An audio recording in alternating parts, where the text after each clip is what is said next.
Planning کے ساتھ مخالفت، منصوبہ بندی کے ساتھ مخالفت۔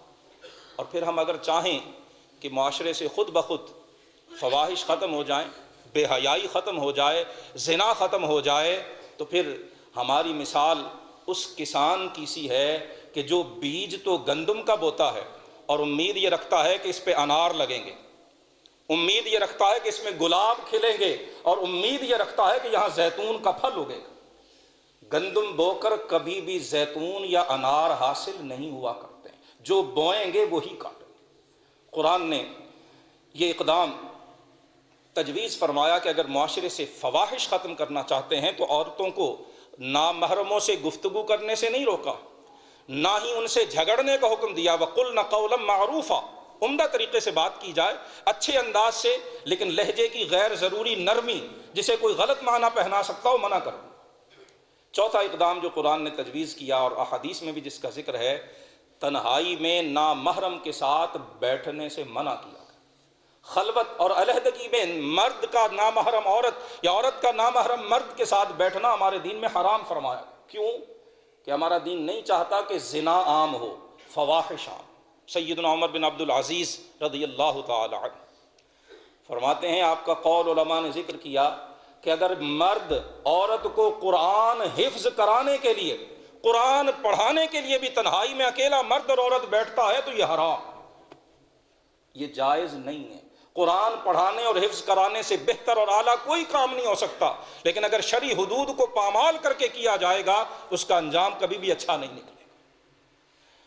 پانچواں اقدام جو قرآن فواحش کو ختم کرنے کے لیے تجویز کرتا ہے وہ نوجوانوں کے جلد نکاح کرنے کا حکم۔ انکحوا الایام منکم والصالحین من عبادکم وامائکم، مرد ہو یا عورت، لڑکا ہو یا لڑکی، قرآن کہتا ہے جب وہ بالغ ہو جائیں، نکاح کی عمر کو پہنچ جائیں تو بلا وجہ ان کے نکاح میں تاخیر مت کرو۔ رسول اللہ صلی اللہ علیہ وسلم کی حدیث ہے، فرمایا جب تمہارا بیٹا یا بیٹی نکاح کی عمر کو پہنچ جائے اور اس کا رشتہ آئے اور وہ رشتہ ایسا ہو جس کا دین تمہیں پسند ہے، اخلاق پسند ہے، فرمایا انکار مت کرو، اگر انکار کرو گے تو پھر زمین میں فساد پھیلے۔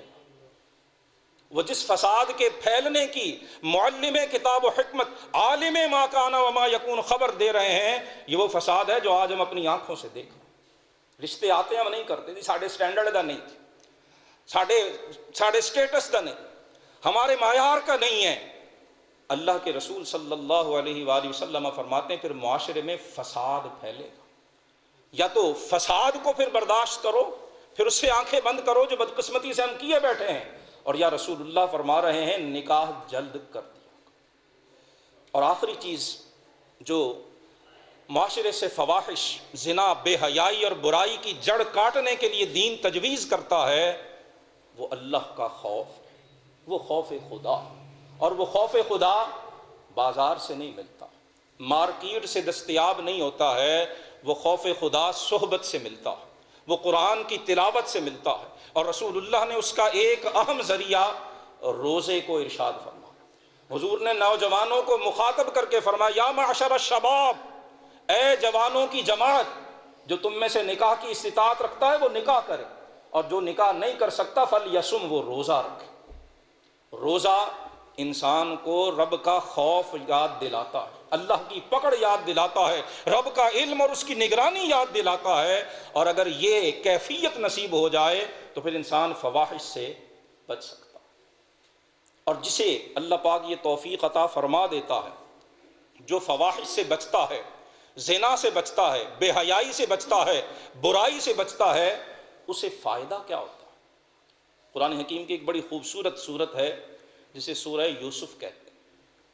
سورہ یوسف بتاتی ہے کہ اللہ کے پیارے پیغمبر کریم ابن کریم سیدنا یوسف بن یعقوب بن اسحاق بن ابراہیم علی نبینا وعلیہ الصلاۃ والتسلیم، تنہائی ہے، علیحدگی ہے، 7 تفاسیر کے مطابق 7 دروازے تھے جن پر تالے ڈلوا دیے تھے زلیخا نے، اور اس تنہائی کے اندر ایک انتہائی خوبصورت اور امیر عورت جناب یوسف کو دعوت گناہ دیتی۔ سیدنا یوسف تنہا ہے، اکیلے ہیں، کوئی دیکھنے والا، کوئی ہاتھ روکنے والا نہیں ہے۔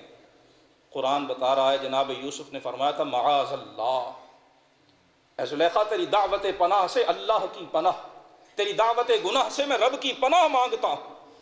اگر کوئی انسان دیکھنے والا نہیں ہے، میرا رب تو دیکھنے والا ہے، میرا پروردگار تو دیکھنے والا ہے۔ میری رگوں میں یعقوب کا، اسحاق کا، ابراہیم کا خون دوڑ رہا ہے، میں اس بدکاری کے قریب بھی نہیں جا سکتا۔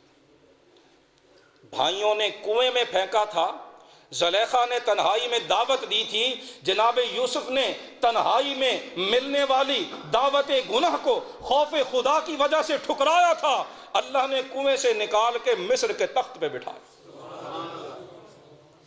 برائی چھوڑنا اور برائی کی دعوت ملی ہو اور تنہائی میں ملی ہو، اسے رد کرنا، یہ سوائے رب کے کرم کے ممکن ہی نہیں ہے انسان۔ سیدنا یوسف فرماتے ہیں وما ابرئ نفسی ان النفس لامارۃ بالسوء الا ما رحم ربی۔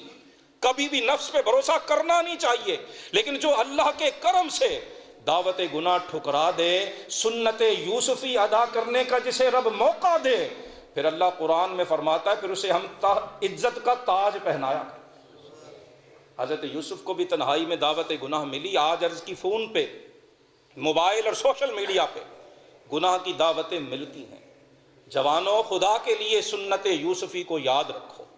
کسی کو دعوت گناہ دینے والے خدارا مت بنو، یہ مومن کی شان نہیں، اور اگر تمہیں دی جائے تو سنت یوسفی سامنے رکھتے ہوئے رد کر دو، اور اس یقین سے رد کرو تم دعوت گناہ جو تنہائی میں ملے تم ٹھکراؤ گے، اللہ تمہیں عزت کا تاج پہنائے۔ روز قیامت جو نوجوان گناہ کی دعوت کو ٹھکراتا ہے، رسول اللہ کی حدیث صحیح ہے، فرمایا قیامت والے دن یوم لا ظل الا ظلہ، قیامت والے دن جب رب کے عرش کے سوا کوئی سایہ نہیں ہوگا، سورج سوا نیزے پہ ہوگا، زمین تانبے کی بنی ہوئی ہوگی، اور انسان اپنے پسینے میں غرق ہوگا، کسی کے جسم پر لباس کا ایک تار بھی نہیں ہوگا، اس موقع پر فرمایا جس نے دنیا میں دعوت گناہ کو ٹھکرایا ہو، جو 2024 میں، جو 2025 میں، جو اپنی زندگی میں دعوت گناہ ٹھکرائے، صادق و امین محمد مصطفیٰ فرماتے ہیں اللہ میدان محشر میں اسے اپنے عرش کا سایہ عطا فرمائے۔ قیامت کی گرمی سے بچنے کا ایک علاج گناہ کی دعوت کو ٹھکرانا ہے، اور حضور کی حدیث ہے کہ جو دعوت گناہ کو ٹھکراتا ہے، حرام دیکھ کر اپنی آنکھ جھکا لیتا ہے، اللہ پاک اس کی عبادت میں لذت عطا فرما دیتا ہے۔ اگر ہم اپنی عبادت میں لذت چاہتے ہیں تو ہمیں اپنی آنکھ کو جھکانے کی عادت ڈالنی چاہیے۔ اور آخری چیز کہ جب انسان فواحش کو، بے حیائی کو، اور خصوصاً شہوت کے گناہ کو ترک کرتا ہے، اللہ اس کے دل میں نور پیدا فرما دیتا ہے، اور اس نور کی روشنی میں پھر اس کے لیے زندگی کا سفر طے کرنا آسان ہو جاتا ہے۔ اللہ سبحانہ و تعالی ہمیں چھپی ہوئی اور پوشیدہ فواحش اور بے حیائیوں سے بچنے کی توفیق عطا فرمائے۔ باقی دعوایا ان الحمدللہ رب العالمین۔